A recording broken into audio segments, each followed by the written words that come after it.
Assalamualaikum warahmatullahi wabarakatuh.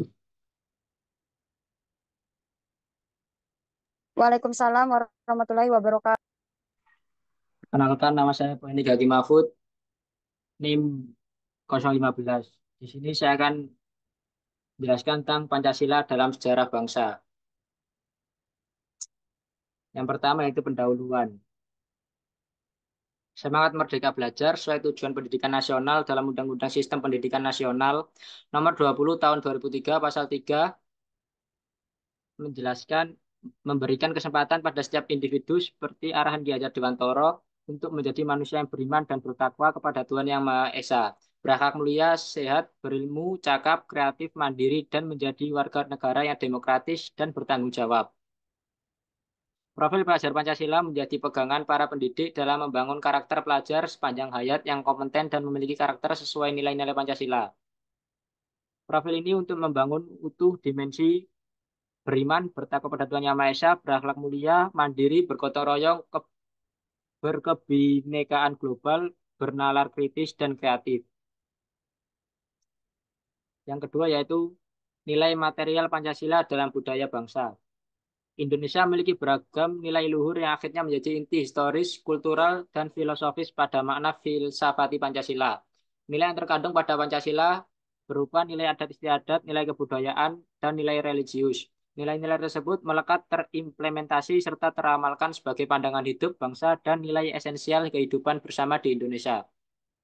Nilai esensial ini terintegrasi dalam Pancasila berupa nilai yang pertama ketuhanan, kedua kemanusiaan, ketiga persatuan, keempat kerakyatan, dan kelima keadilan, yang secara objektif membingkai perjalanan bangsa dari masa ke masa. Berdasarkan latar belakang historis pada 1 Juni 1945 sebagai lahirnya Pancasila, maka Soekarno menjelaskan bahwa Pancasila merupakan ilham hasil renungan untuk mencari jawaban terhadap pertanyaan Ketua BPUPK Dr. Ajiman Widyodiningrat tentang dasar negara Indonesia merdeka. 5 dasar atau sila ini dinamakan filosofis groundless, yaitu nilai esensial Pancasila sebagai esensi ketuhanan, kemanusiaan, persatuan, kerakyatan, serta keadilan yang objektif yang telah dimiliki bangsa Indonesia. Pertama, nilai luhur masa awal Indonesia.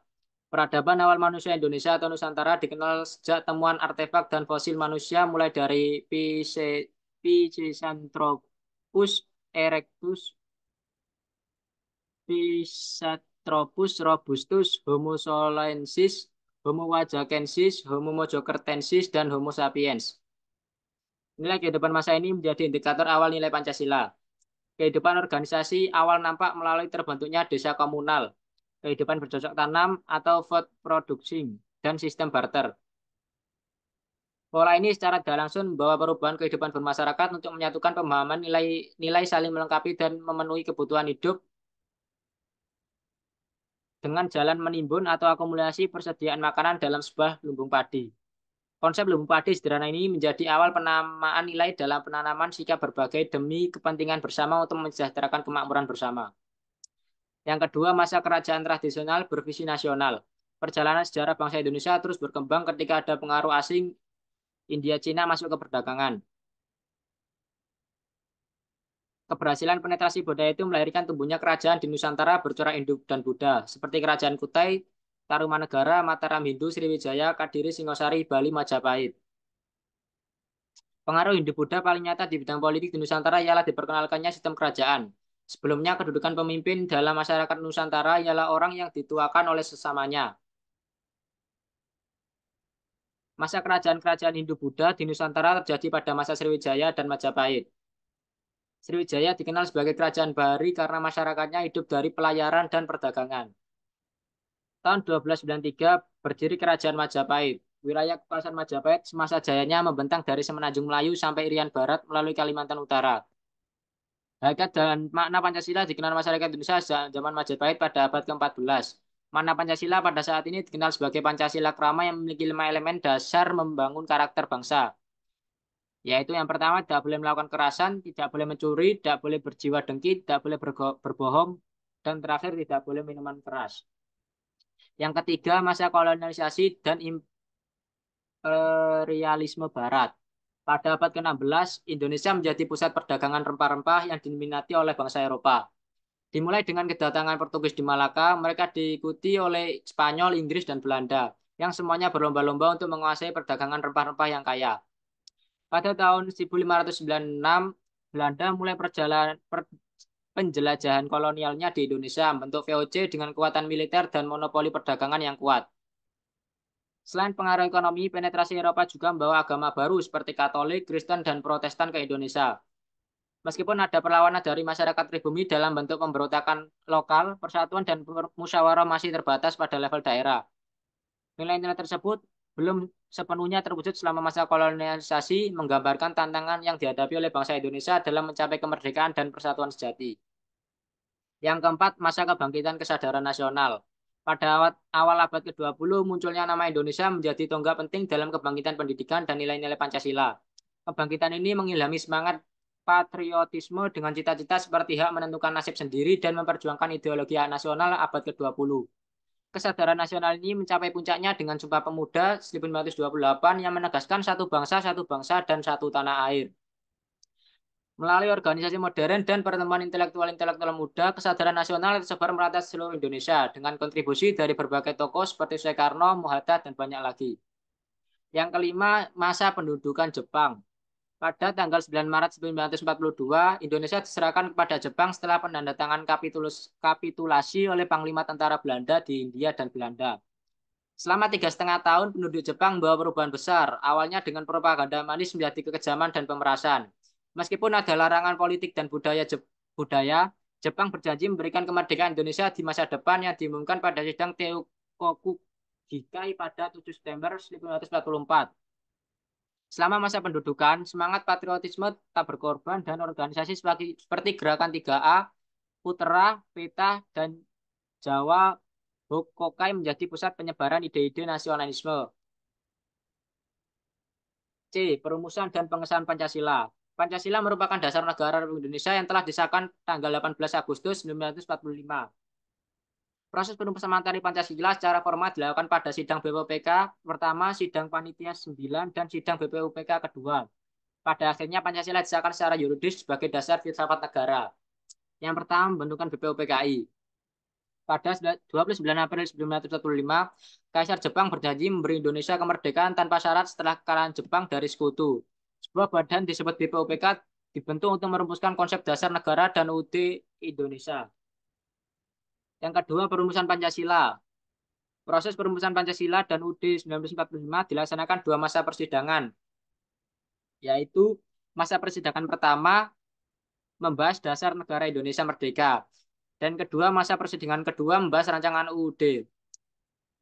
Selanjutnya yang ketiga, pengesahan Pancasila sebagai dasar negara. Pengesahan Pancasila sebagai dasar negara baru terrealisasi pada tanggal 18 Agustus 1945 melalui sidang PPKI yang diketuai oleh IR Soekarno. Tanggal 18 Agustus 1945 menjadi awal negara Indonesia sebagai tatanan negara yang berdaulat dan perlu melengkapi syarat-syarat sebagai negara baru. D. Dinamika Pancasila. Yang pertama, masa menjelang proklamasi kemerdekaan. Pada tanggal 17 Agustus 1945, proklamasi kemerdekaan Indonesia menjadi titik awal revolusi Pancasila yang mengintegrasikan seluruh unsur sila Pancasila untuk melawan kolonialisme asing setelah BPUPK selesai pada tanggal 17 Juli 1945. Jepang membentuk panitia persiapan kemerdekaan Indonesia pada tanggal 7 Agustus 1945. Para anggota PPKI diizinkan untuk mempersiapkan kemerdekaan dengan syarat berperang bersama Jepang dan mengikuti cita-cita pemerintah Jepang. Proklamasi kemerdekaan dilakukan di Jakarta setelah sepakat antara golongan tua dan golongan muda dengan teks proklamasi yang ditulis tangan oleh Soekarno dan ditandatangani oleh Soekarno dan Hatta. Kedua, masa pembentukan negara Indonesia. Proklamasi kemerdekaan Indonesia pada 17 Agustus 45 tidak segera tersampaikan ke seluruh negeri karena sulitnya komunikasi. Dukungan pertama datang dari Sultan Hamengkubuwono, diikuti oleh dukungan dari berbagai daerah. Yang ketiga, masa Orde Lama. Pada masa Orde Lama, Pancasila dipahami sebagai paradigma ideologi dalam mencari bentuk implementasinya dalam sistem kenegaraan Indonesia. Periode 1945 ditandai dengan perlawanan terhadap Belanda untuk mencapai kesatuan dan persatuan. Selanjutnya, periode 1950 sampai 1959 melihat perubahan menuju suara terbanyak dalam proses musyawarah mufakat, namun dihadapi dengan tantangan pemberontakan. Periode 1959 sampai 1966 dikenal dengan demokrasi terpimpin di mana kekuasaan berpusat pada presiden. Akhirnya jatuhnya kekuasaan Orde Lama pada tahun 1966 dan pengangkatan Soeharto sebagai pejabat presiden menandai transisi menuju Orde Baru. Yang keempat yaitu masa Orde Baru. Pada era Orde Baru dilakukan secara konsisten melalui program P4 yang bertujuan untuk menanamkan nilai-nilai luhur Pancasila dalam semua lapisan masyarakat. Dengan harapan menjaga persatuan dan kesatuan nasional. Penerapan nilai-nilai Pancasila pada masa itu dianggap lebih baik karena dilakukan secara konsisten dan tanggung jawab. Yang kelima yaitu masa reformasi dan pasca reformasi. Dimulai pada pertengahan 1998 setelah Soeharto mengundurkan diri dan B.J. Habibie menggantikannya. Fokus reformasi termasuk reformasi hukum dan amandemen UUD 1945. Pandangan terhadap Pancasila berubah dari masa Orde Baru ke reformasi, di mana Pancasila dianggap sebagai asas kerohanian yang penting untuk menyatukan keanekaragaman dan menyelesaikan tantangan kompleks seperti globalisasi, krisis ekonomi, dinamika politik lokal, segregasi sosial, dan konflik komunalisme. Yang terakhir, direfleksi. Indonesia sebagai tempat lahirnya konsepsi Pancasila memiliki nilai-nilai luhur perjalanan sejarah bangsa Indonesia menjadi sebuah bangsa dan negara. Indonesia memiliki beragam nilai luhur yang akhirnya menjadi inti historis, kultural, dan filosofis pada makna filsafati Pancasila. Pandangan hidup bangsa dan sebagai nilai esensial kehidupan bersama di Indonesia terintegrasi dalam Pancasila berupa nilai pertama ketuhanan, kemanusiaan, persatuan, kerakyatan, dan keadilan yang diimplementasikan dalam kehidupan sehari-hari sampai masa kini. Fleksibilitas Pancasila membingkai nasionalisme menjadi aset penting bagi kehidupan dan kemajemukan budaya. Dan kemajuan paradoks butuh kesadaran bersama yang baru secara rohaniah sebagai bangsa.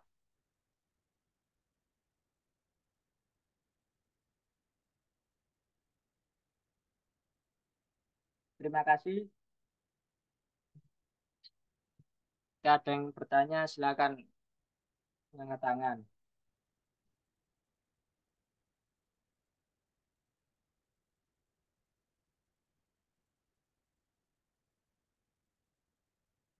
Oke, kalau nggak ada, saya tutup. Wassalamualaikum warahmatullahi wabarakatuh.